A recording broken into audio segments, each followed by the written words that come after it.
just had to take a pause for coughing because for some reason I still have a cold and I cannot get rid of it. I have a cold for like 2 months now. Okay, I keep getting interrupted constantly, and if I'll be interrupted one more time, I'm gonna lose my mind today. Anyways, so I have 5 books here. Technically, one of them is a series. Now, I was surprised that most of these are actually stand-alones. I usually read series. I've read a lot of fantasy in 2021, and you'll see that once we'll go through the stats. Maybe I should have started with the stats. I don't know. It's okay. So, I'll go through these in a chronological order, and I will tell you what I liked about these books and why you should maybe read them too. Alright, so the first one is Mistborn, the Mistborn series by Brandon Sanderson. I've talked about this series so many times on my channel. So this is book 3 actually. Book 1 is called The Final Empire. Book 2 is called The Well of Ascension.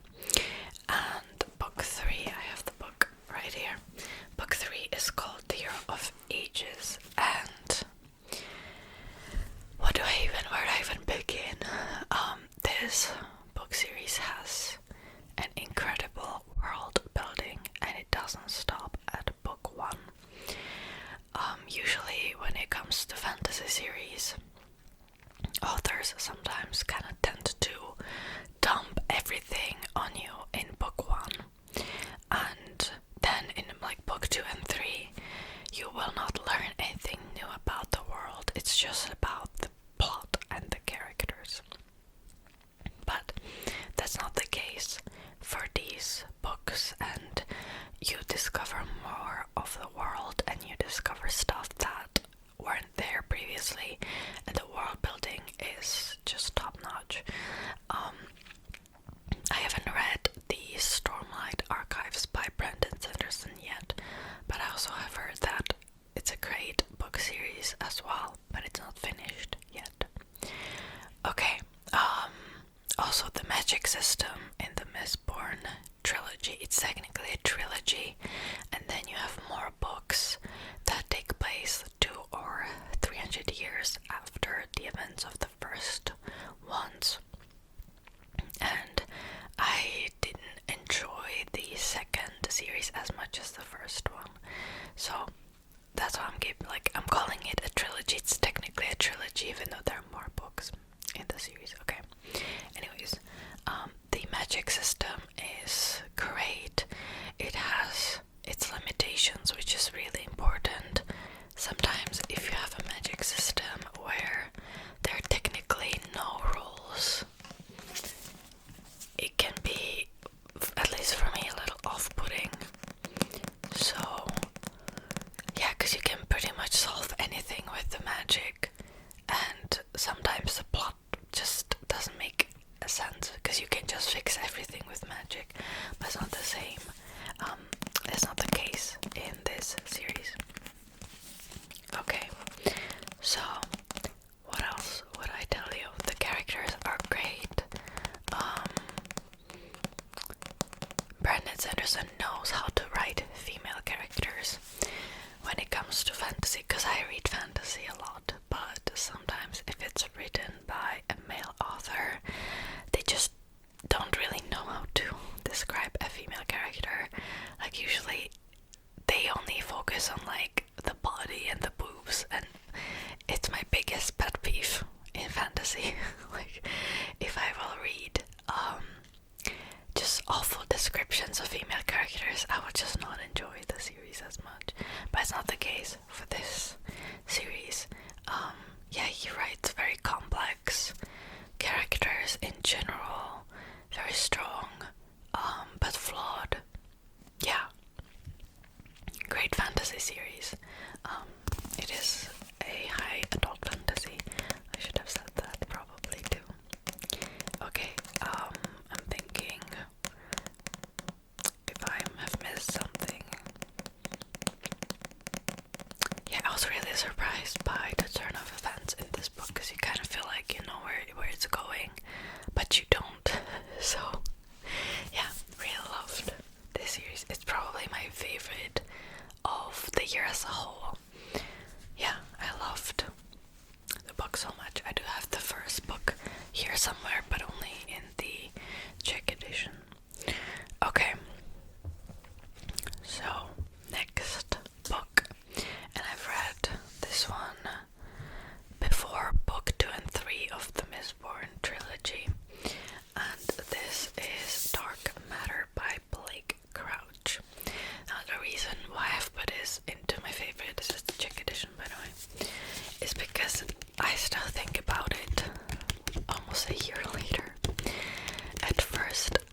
subjective, and keep in mind I still have put it into my favorites video. But this book is about a man that like made some decisions basically. So he was a scientist and he ended up having a kid, and he gave up on being a scientist and just he became a teacher in a university. And sometimes he thought about what it would be like if he never gave up on his career, kind of. Well, he didn't give up, obviously, like, it's kind of presented to you in that way. Obviously, there's nothing wrong with teaching at a university, obviously, but it's kind of presented it to you in the book in that way. And one day he gets abducted, and he wakes up and he is all of a sudden a famous scientist, but he doesn't have his wife and a kid. And what can I tell you? It is very fast paced. I went through it in like 2 days. It is a page turner. Trust me, it is a thriller, like sci-fi thriller, I would say. And yeah, that's all I'm gonna say. I really loved it. Like, there were some parts of the book where I was just like, what's going on here? It was very unexpected. Yeah, that's all I'm gonna say. I actually really enjoyed it. I give it 4 stars. It wasn't like my absolute favorite of the year, but I still loved it. It was still pretty memorable. So yeah, Dark Matter, Blake Crouch. Okay, next favorite. I'm gonna go through these a little quicker, I think. So then, this is the Czech edition again. I do have a lot of Czech editions, I've noticed. So this is Circe by Madeline Miller, and it is about the Greek goddess or nymph. Is she Greek goddess Circe, goddess slash sorceress, and it's about her life and how she ended up on the island Aia, or Aie, I'm not sure how you pronounce it. And I loved it. I've connected with Circe from the start. I think she was relatable. I don't know how would I say this. Sometimes when I read about like demigods or gods, they're not really relatable, and I don't enjoy the book as much. Not that I would need to relate to the characters, but I don't know, I really loved Circe. And I've read also The Song of Achilles by Madeline Miller, and I did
illustration in the beginning, and as the story progresses there are more and more illustrations on each page, and it reflects what is actually happening in the story. And then in the end you will have like a beautiful picture that reveals that reflects the story, and you will definitely be spoiled if you look at the picture before finishing the story. So I will not show them to you because sometimes it would be a big spoiler. It would kind of ruin the story. But yeah, I loved every single fairy tale that was in this. I was in a mood for those like darker fairy tales, you know. I'm European. A lot of our fairy tales are pretty dark. They were originally made for adults anyway, and I feel like this is also one of those. Kind of fits into the genre, basically, is what I'm trying to say. Okay, love this book. I think it was my second favorite or third favorite of the year, so really great. Last but not least, I don't know if this is technically a 2021 favorite, because I finished it in January 1st, 2022. But it's Clara and the Sun by Kazuo Ishiguro. This is a sci-fi dystopian speculative fiction, and we follow Clara, who is a robot. She is a robot for kids, because in this world kids can get a robot friend, and I loved it so much.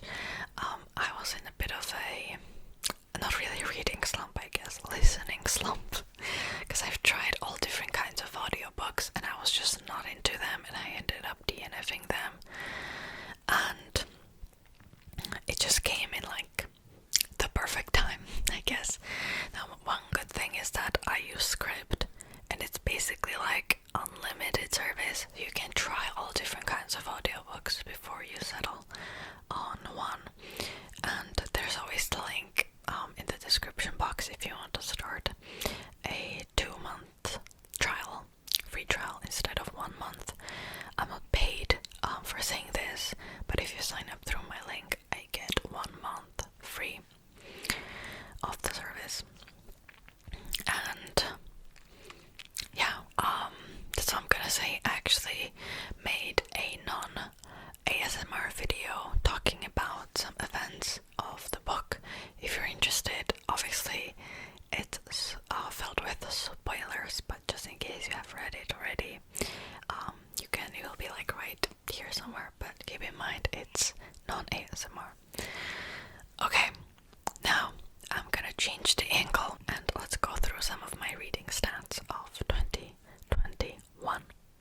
Okay, so I'm a little afraid that you will hear the computer, the laptop, because I am using it to record the audio and also my screen, so let's see how this goes. If it will be really bad, I'll just insert pictures, I guess.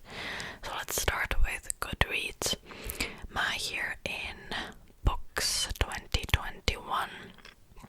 So I have read 10,821 pages.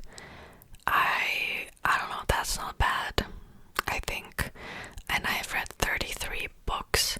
Now keep in mind I was reading a lot only in, when was that, like when did I graduate? Like starting from July to December, I actually started to read more, so I've read most books in that time. Okay, so the shortest book was 40 pages, and it was a novella by Brandon Sanderson, and the longest book was also by Brandon Sanderson, which was 781 pages, and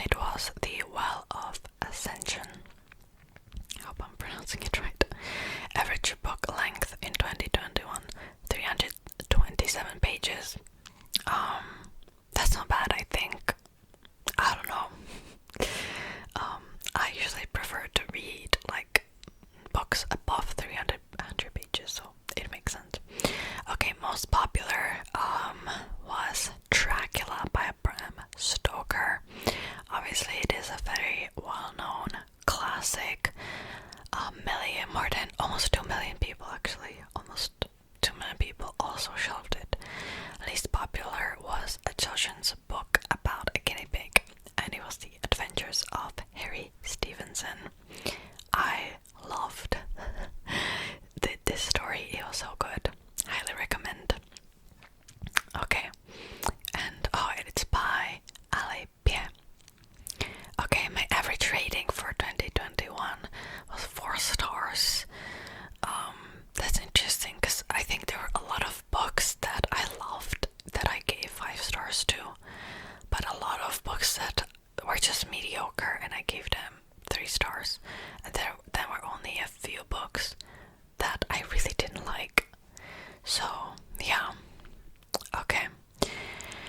Highest rated on Goodreads: The Possum That Didn't by Frank Tashlin. Now this was a children's book, a very short one. It's 4.47 average. That's interesting. I thought that it might be one of Brandon Sanderson's books because his books are always very highly rated. Well, most of them. But yeah, highest rated was The Possum That Didn't. I've read a lot of children's books actually in 2021 because I don't know, I was just in the mood for something lighthearted, I guess. Okay, my first review of the year, The Year of Ages by Brandon Sanderson. So I haven't written reviews for the first 2 books. That's interesting. Well, in January I didn't have a booktube channel yet, so I didn't really feel the need to write a review because, well, now I kind of look back on the review when I'm filming a video and I know exactly what I'm gonna say in the video. But obviously in January I didn't have the channel, so yeah, you can kind of see a lot of the stuff I told you in the beginning of the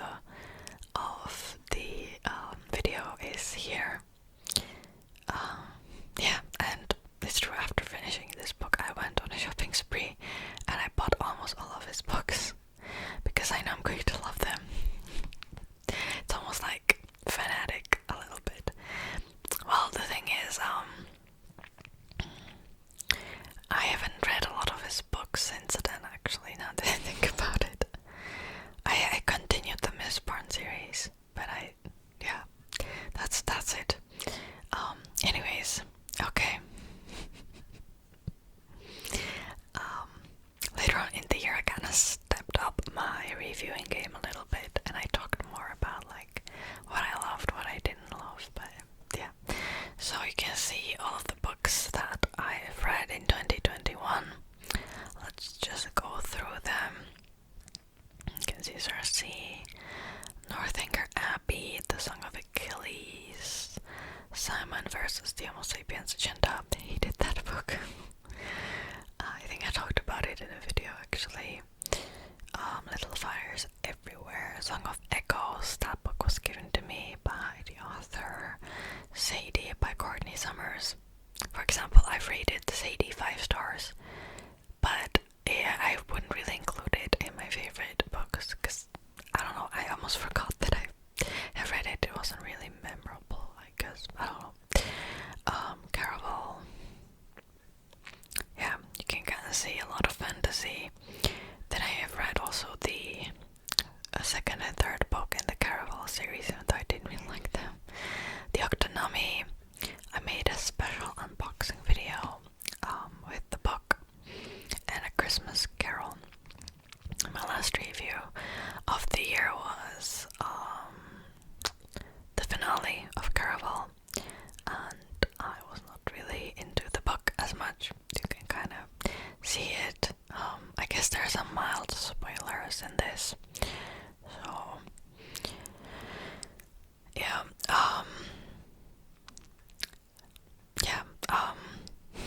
You can kind of see. Yeah, I hated the protagonists so much, so much. Okay, anyways, that's it for Goodreads. Let's look at the Storygraph because this one will tell me more about my reading tastes actually. So, you can see again, I've read the 33 books, you know, the pages, all of that. so my mood that I've read the most, this was a bit of a surprise to me, adventurous. I don't know even what to say, because I wouldn't say I'm that type of person who loves adventurous books that much, but I've read a lot of them. So then I've read emotional books, again a bit of a surprise. Mysterious, this one isn't a surprise to me, I do love mysterious books. Dark, again kind of surprising, because I would say I've read like more light-hearted books than dark, but I guess not.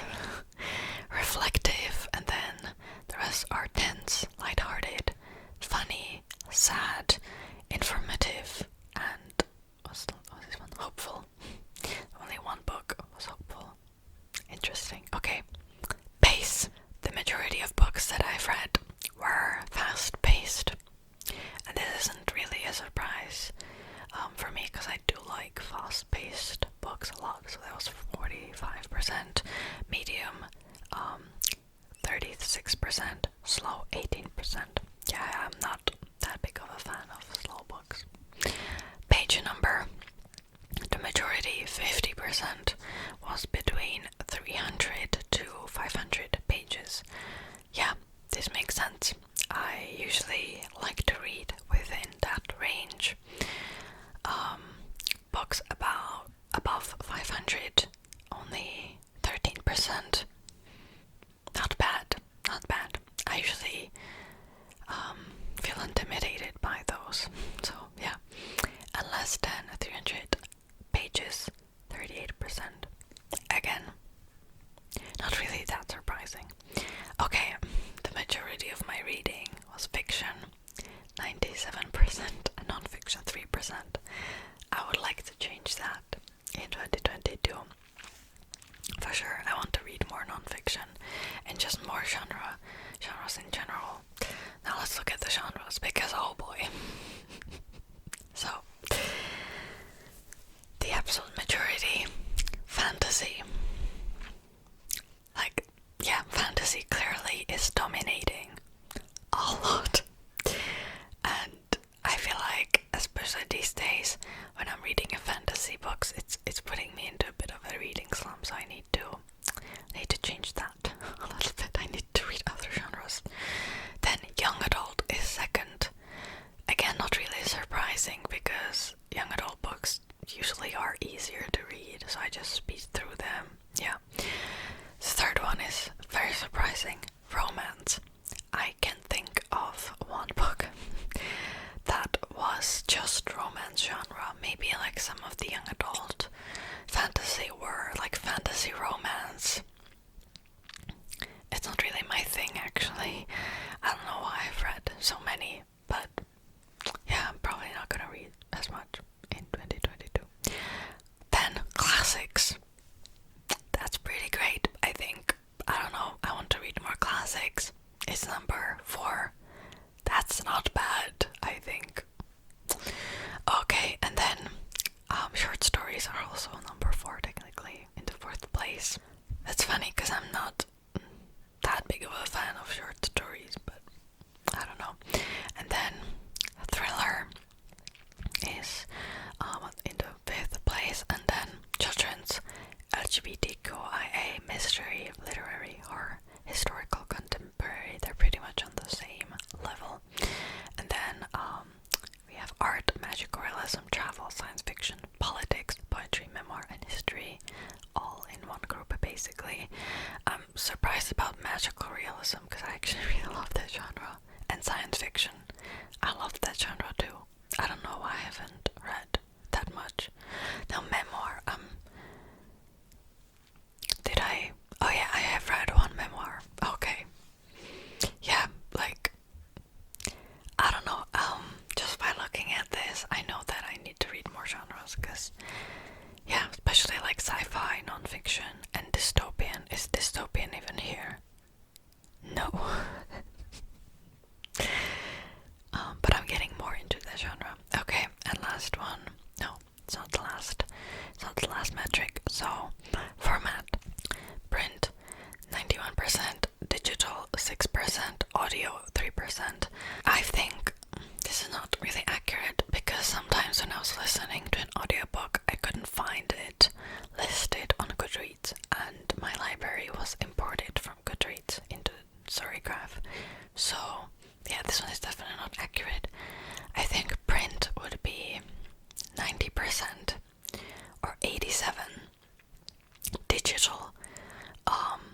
are listed separately. Okay. Then Stephanie Garber, 3 books. That's because I have read the Caraval series. I listened to it. Didn't like it as much. Frank Tashlin, 2 books. Yeah, I've read 2 children's books by him. And Madeline Miller, 2 books. Against Circe and Song of Achilles. Okay. Number of books and pages. So this is interesting. You can kind of see that I wasn't reading a lot in January, February, not at all almost. March, it's okay.